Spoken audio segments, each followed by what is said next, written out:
Welcome back to the Sports Business Take podcast. I'm your host, Paul Hine. I'm here with my great co-host, Zach Creekmore. How you doing, Zach? Doing great, Paul. How are you today? Good. And today we have our first ever guest interview, first guest of Sports Business Take history, Madison Spencer. She's a great colleague of mine, works for the Portland Sea Dogs. So, Madison, you mind just introducing yourself to the listeners, kind of what you do at the Sea Dogs and what your role is? Yeah, absolutely. Hi, everyone. I'm Madison. I'm an account executive and the on-field host for the Portland Sea Dogs. So while the team's away, I sell tickets and sponsorship and everything. And when the team's here, I get to get on the microphone and be a host. Yeah, and for those of you who haven't been to a Sea Dogs game, she's an essential part of what we have going on there, the atmosphere we create. Without the on-field hosting, we wouldn't have as much of a fun atmosphere at all. It would just be minor league baseball. There wouldn't be any pizzazz to it.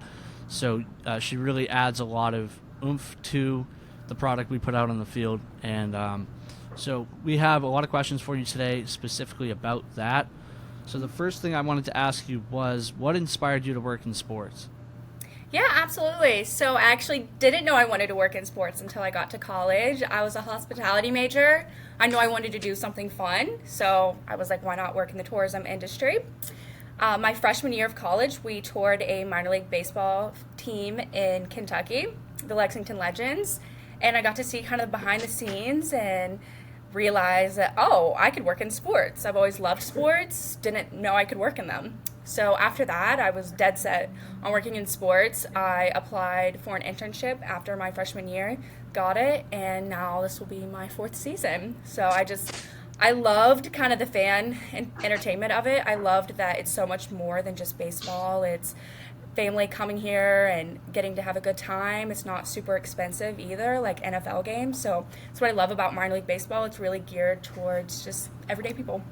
Yeah, our tickets are not expensive at all. You know, like probably the best seats in the house, or well, the most expensive seats in the house are the outside of the skyboxes are the pavilion seats where you get all-inclusive food, and it's $32 a ticket. You couldn't get a Red Sox ticket for under that. So we do a really good job with that, and I feel like that's part of the reason we have such a good atmosphere is because you can create something that's a little more affordable and attainable for everyone. So, Zach, I think you're going to do the next question. But before we move on to the next question, you mentioned you were a hospitality major, which I absolutely love. How the link between those two industries and sports and hospitality, they're so connected. Do you in your day-to-day career or day-to-day life see that and see that connection? Could you speak to that a little bit? Absolutely. That's another reason I kind of wanted to do hospitality, because I'm a pretty hospitable person. Why not? So I have to be that all day long. Like, I have to have, good customer service skills are the number one thing you need to work in minor league baseball. I also sell a lot of group areas. So when I was a hospitality intern, I kind of managed the group areas, and here I sell them. So it's actually better for me to start off in hospitality because it's a lot easier for me to sell an area I've worked before. Absolutely love that. Thank you. All right, now we can move on to the next question, which is, we spoke about your role at the Sea Dogs. We spoke about how you work in promotions, you sell a lot of tickets, you sell promotions, you get those sponsorships in, you work those promotions, speaking into your on-the-field role. What would be your favorite promotion that you've ever gotten to work in, lead, recruit, etc.? Yeah, my favorite promotion was actually in Kentucky. We did Yellowstone Night. So it went over really well because Kentucky. We had a mechanical bull. We had a lasso contest where we had the pony humps, but we had people actually do a little lasso. So that was fun. We did a cowboy, cowgirl, two-step dance party. Just the energy was electric. It's definitely my favorite promotion I've ever done. Did you pre-pick people for the lasso? Because you would have to have people that know how to do that, and not everybody knows how to do that. It was still completely random. Really? So it was kind of funny because they didn't know how to lasso, but that made it even funnier because if they knew how to lasso, it'd probably be oh, that's cool. But it was hilarious. Right. That was the other day we had a little kid that was running the bases against Slugger, and he was from England, so he had no idea what he was doing. It was his first game. And when he went to go to home plate, he started running around again for a second time. So you can definitely have more entertainment out of when somebody doesn't really know how to do it, it kind of makes it funnier and more entertaining, which is part of the reason why we do random, right? For promotions. I just wanted to go back before I say the next question. I just want to go back and highlight that on the hospitality thing, there was a feature of Madison in a hospitality, what was a magazine recently this week, the right? Maine Tourism Association. Right, yeah.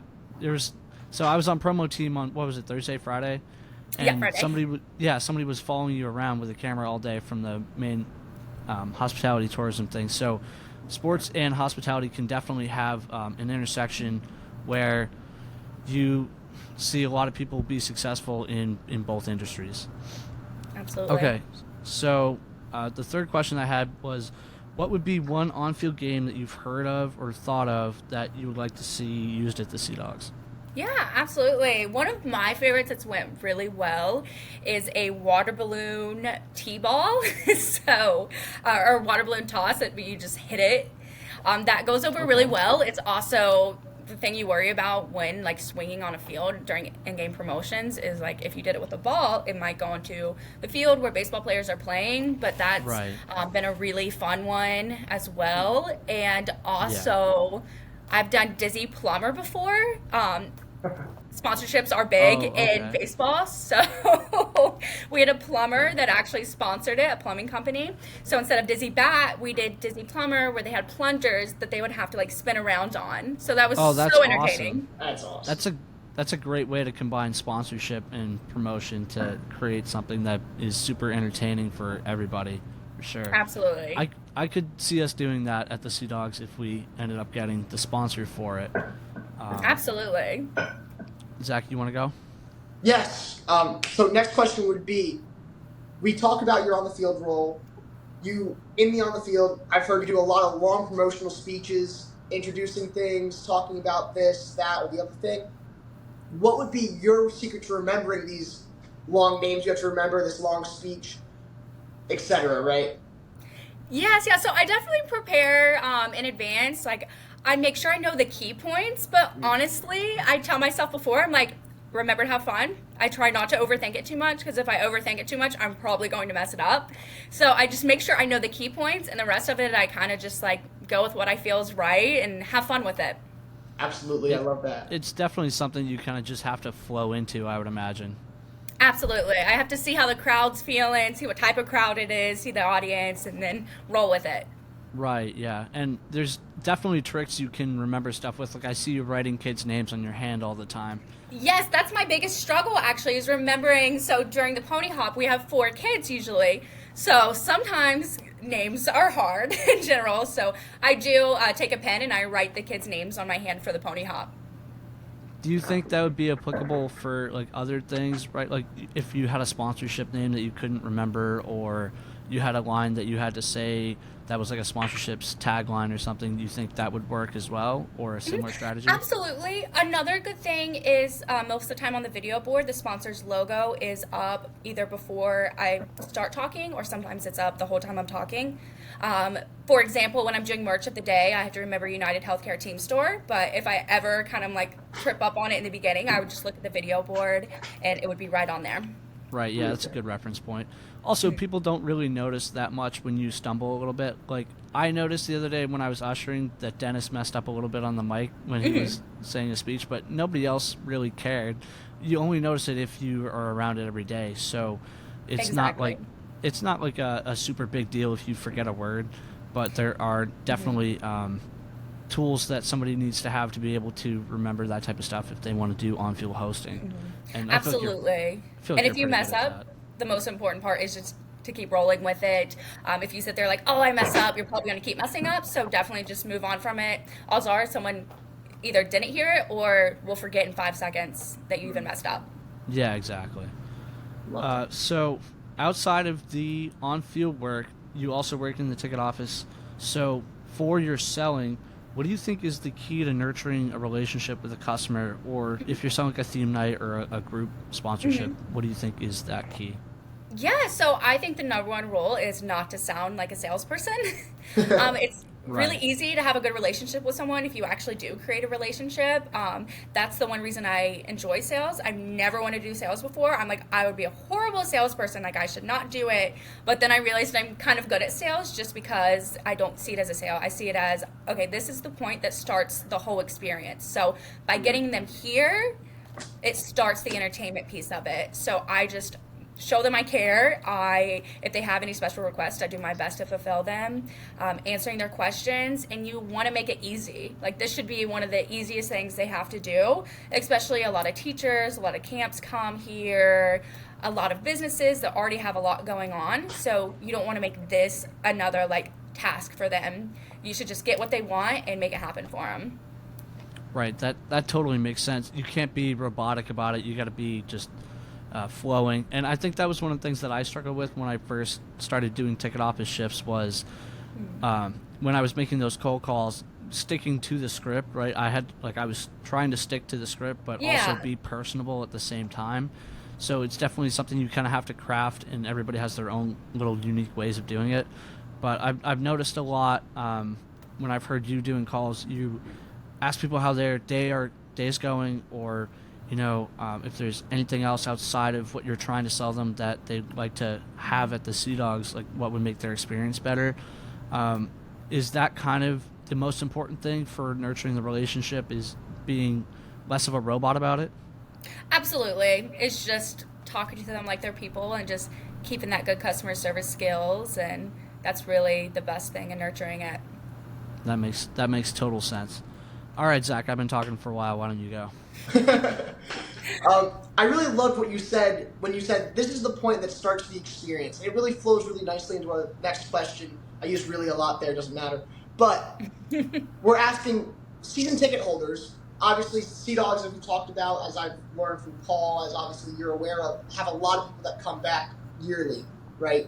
You guys have good prices, you have a good experience. But it starts from that sale aspect of you're building that experience. Could you speak a little bit of what makes people come back? What do you guys do to build that experience and make them feel like family if they want to do this for years to go on? Absolutely. And you already kind of hit on it, family. Like, our season ticket holders really do feel like family. We treat them like family. When I get a new season ticket holder, when I sell them, I say, welcome to the Sea Dogs family. I think just feeling like you're a part of something is really meaningful. Like, human interaction, human connection is really important to everyone. So just making them feel like they're a part of something is something very honorable to them, and just keeping good customer service. Like, if you're the rep, checking up on them. I did mid-season check-ins to just be like, hi, like, how's it going? Is there anything I could do better to make your experience better? And just listening to them. If they complain about something, like, listen, try to see if there's a solution to it. If there's a problem, just finding a solution is so important, and just nurturing the relationship and just keeping that family atmosphere. That makes total sense. And I think a lot of our season ticket holders are older-ish people on the older side.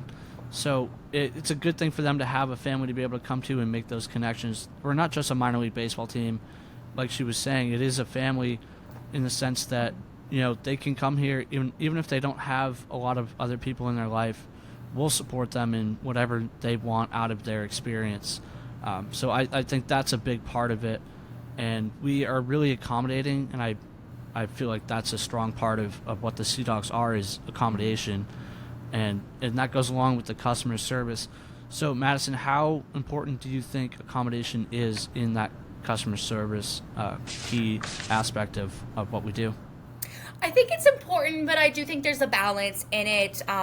You can't promise. That's something that I also had to work on, is like, I want to say yes to every single thing that people want. Right. But at the end of the day, it has to be reasonable, and I always have to remember, if I say yes to this person, I have to say yes to every single fan that walks into the ballpark. Right. So if it's something that we're able to accommodate, then absolutely that's important. But if it's something that we can't, just explaining it, like, never just say no. Like, no, we can't do that. I always like to say, no, we can't do this because of this reason and this reason. Like, a big question we get is, why can't we bring outside food and beverages in the ballpark? So then I just explain that it's a safety hazard and a league rule, and just explaining why you can't accommodate something is really important. Right. And then kind of offering like an alternative solution. Like I remember I remember there was one game, woman comes up to me and is like, can Slugger personally deliver a pin to my kid? And you probably remember this because she talked to like 5 or 6 different staff members. And you know, we all kind of had to tell her that we don't do that for specific kids, because then we would have too many requests for Slugger, who's our mascot for those who don't know. But we also said, oh, we can do a little video board shout out for you during the middle of the game. Is that okay? And so I think that's a good example of how we can accommodate people, even if they don't necessarily or if we can't necessarily provide what they're looking for. Absolutely. So going off of, like moving off of what we do with the Sea Dogs a little bit, coming out of college, what do you think is the most important thing for someone wanting to work in sports to have? Absolutely. Just to stick with it. It's hard. Might get a lot of no's. I've applied to a lot of jobs and didn't hear back from any of them. It's just don't give up. Stick with it and make connections. Like I got this job here because I made a connection in Kentucky with Jesse. So that's how I ended up here. So just making connections is so important, and just putting yourself out there. Like never be embarrassed to message someone on LinkedIn or email someone too many times. Like put yourself out there. It's completely okay. Sometimes you have to be cutthroat, and that's okay. Yeah, you basically never know who you can reach if you don't try. I think a good example for me was when I first got to school, I had to do an assignment for an informational interview where I was doing something like this, but not in a podcast format. But I emailed the general manager of the AAA Buffalo Bisons, and that was someone who I thought was completely out of my reach because I had no experience, no background, but he was willing to do an informational interview with me. So I agree with you. You never know until you try. You just have to keep grinding to make those connections and to nurture them, almost like you would a customer relationship, right?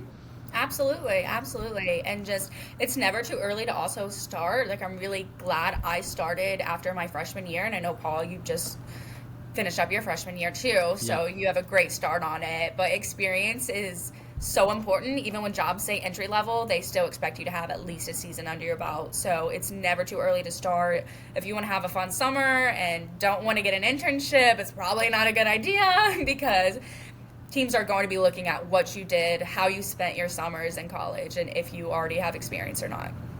Yeah, exactly. And yeah, I think that's part of the sacrifice you have to make to work in sports is kind of giving up some of a normal life. You know, like a lot of my friends just work normal jobs like landscaping or what have you, and aren't living 2 hours away from home and this kind of stuff. But I think one of the things, it's so rewarding working in sports that it makes it worth it. Could you talk a little bit about like what the most fulfilling part about working in sports is to you? Yeah, it's fans for me. That's the whole reason I want to work in sports. I love sports, absolutely, but I'm in it for the fans. I love entertainment, and that's what sports is in a way. I love all the stuff you can do kind of off the field too, and just seeing fans happy just makes it all worth it. It makes the long hours worth it. It's definitely a lifestyle. It's not 40 hours a week. It's 80 hours a week. You have to give up a lot. Like my family's back in Ohio. I see them for holidays. That's about it. I have cute nieces and nephews who I'm missing growing up right now just on FaceTime, but for me, it's just kind of like, this is my life, and I'm thankful to have a family who understands that and supports that and everything. But it's definitely a lifestyle, and you do have to give up a lot. But if you're willing to, it's so rewarding. Exactly. Well said. All right, Zach, I've been talking for a while. Why don't you go? Well, I wanted to call back to something you mentioned earlier, the power of reaching out and having no fear in that. And throughout my time, I think a lot of young people nowadays, as I think both Paul and I have experienced, as we see our peers, and I think even as you've experienced in your college days and growing up, there's a lot of fear in writing that good email, making that cold call, sending that text, sending that message on LinkedIn.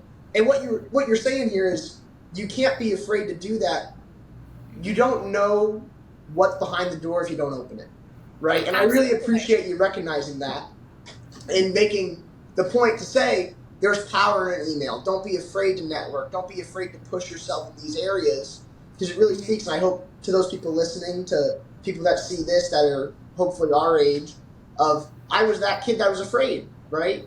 Absolutely. I wasn't comfortable making that phone call. I wasn't comfortable writing that email, sending that LinkedIn message. And here I am 2 years later, pushed myself to make that email, and I found myself in a great place with lots of connections. Same with Paul, same with yourself, of where you push and you push and you push. And that's something part of working in sports, right? So if you're wanting to work in sports and you're not willing to push yourself, whether it's hours, whether it's the connections you make, whether it's the way you write your emails, whether it's you're afraid of failure, right? It's something you're all going to experience. You're going to work crazy hours. You're going to do these crazy things.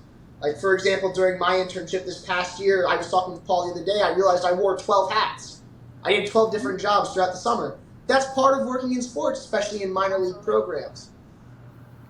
So you speaking to that, and I think us speaking to that and the work we've done, it's so important to those that are listening, to those that are looking to work in sports. Have that realization. Push yourself. Push your comfort zone. Find that thing, right? So I'm curious for you, and this is just me rambling, what was that little zone that you really had to find yourself and push, that you maybe struggled in? And I know I'm asking you to be vulnerable. If you're uncomfortable with that, that's perfectly okay. I just wanted to ask that question and respect that. Yeah. So you're asking kind of like, what was my moment I had to like step on my comfort zone? What was your? I had a hard time making that cold call, taking that phone call. Like, for example, I did a sales job my freshman year. I had a really hard time with that. What was your area that you really found? All right, I'm struggling here. How can I push myself, and how did you push through that? Mm-hmm. Yeah. I definitely think at first I had some pretty bad social anxiety, which is crazy because I am on a mic now on the field, so it's crazy to me that I'm like, oh, I used to have really bad social anxiety. So I think the I least just kind of anxious person I've ever met. So I think just my thing was I was terrified to hear no, and I have no idea why I was. It's literally just a word, and now it's definitely. I've seen how asking a question or emailing an employer, like in Lexington, I emailed the guy like 3 times. I'm like, where can I apply to this? He didn't respond because he's busy, of course. But I'm like, hello, I'm just following up. I would love to apply. and that's something he actually said. He was like, I loved that you were on it. That showed me you really want to work here. You don't just want to work in sports. Like, you're passionate. You want to be here. And so that helped me. I didn't want to seem annoying, but I stepped on my comfort zone. I was like, the worst thing I could hear is no. And now 4 seasons later, that is so rewarding to me, just to step out of my comfort zone. And I'm glad he didn't say no, but if he did, then I would just keep going. But yeah, that's definitely learning to just understand that and take feedback also is really important. Absolutely love that. Thank you for your vulnerability and honesty. I appreciate it. Moving on from that, unless Paul has something. You mind if I go, Zach? Yes, go ahead. I was going to say, what I got out of that is persistence, right? Persistence seems to be the key to kind of breaking into the industry.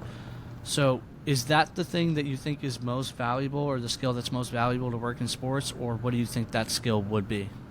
Honestly, yes. That and work ethic. I think you have to have a strong work ethic to work in sports because it is a grind. It's exhausting. So work ethic, passionate, like you have to be passionate about the sport or the job, just as any other, but it's persistence, work ethic for sure.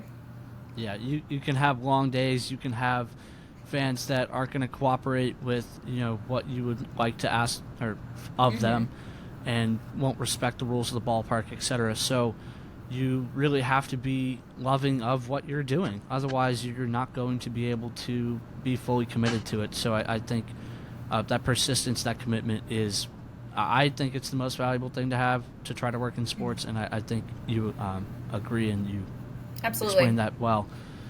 So Zach, I think we only have one more, right? You want to wrap it up? Yeah, absolutely. And I want to compliment you, Paul. That was a great transition there. I thought that was amazing. It was a beautiful thing. We're doing pretty good for the first time getting an interview. So our last question, and hopefully this leads on to a couple of different conversations. The skill that you find most valuable in someone you work with, right?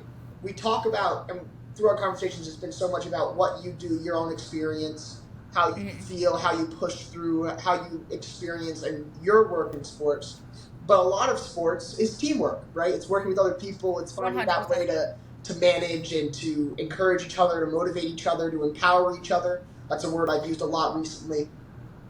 What would you say, and what would you define as, what is that most valuable skill in someone you want to work with or in someone you want to see on your team? Absolutely. I think the most important skill would be being coachable. I think even if you've worked somewhere 20 years and if you're a vice president, I still think you should always be open to learning something new, because you can learn something new every day. So, and then that obviously teamwork, especially too. Like, I want to work with someone who is willing to help if I need help, just as I want to step in and help them as well. Just knowing that someone has your back is so important, especially when you have to work with them 80 hours a week. But yeah, just being coachable too is just so important. Like, if I know something and I feel like I'm doing it right, and if someone tells me like, oh, you should do it this way, I need to sit back and reflect and be like, oh, why do I think this way? Maybe we can collab and do both ways. But yeah, you should always be coachable, even if you've done the same thing for 20 years. There's always something new to learn. Love that. I absolutely love the coachability. That's huge. Accept feedback, be willing to learn, and just try to learn something new every day, right? Is probably what I would get out of that. Absolutely. So thank you so much, Madison, for coming on. We really appreciated your time, and I think this was a really great interview. So for all those who are listening, I hope you enjoyed it. And as always, follow us on social media, SBT_podcast on Instagram and SBT.pod23 on TikTok. It's the first time I actually remembered both of those, so I'm proud of myself for that. But have a good week, guys, and we'll see you next week. See you next week. Yeah, thank you guys so much. Thank you.